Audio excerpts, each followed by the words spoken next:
কি রাগ করলা, বলো বিসমিল্লাহ, বলো সুবহানাল্লাহ। এই কথাটা যে ভাইরাল, এটা বললে আমলনামায় গুনাহ উঠে যেতে পারে যে কারণে, এবং কি এটা মারাত্মক একটা বিষয়।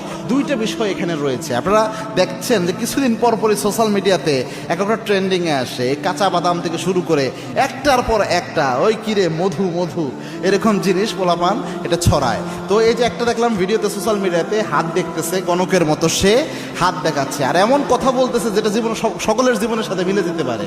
আর দেখার পরে বলতেছে যে ঠিক কি না, ওই ছেলে বলতেছে ঠিক। কি রাগ করলা? কয় না। কয় বলো বিসমিল্লাহ, বলো সুবহানাল্লাহ। এখানে প্রথম যে বিষয়টা হয়, রসুলের একটা হাদিস জানেন, আল্লাহর হাবিব সাল্লাল্লাহু আলাইহি ওয়াসাল্লাম জানিয়েছেন, আবু হুরায়রার বর্ণনা, মান আতা কাহিনান, কোন ব্যক্তি যদি গণকের কাছে যায়, গণকের কাছে যে হাত দেখায়, আল্লাহর হাবিব জানিয়েছেন যাওয়ার সাথে সাথে 40 দিনের আমল বাতিল হয়। আরেক বর্ণনা এসেছে, আল্লাহর হাবিব বলেছেন রসুলের উপর যা নাজিল হয়েছে সব কিছু অস্বীকার করার গুনাহ আল্লাহ আমল নামায় দিয়ে দেয়।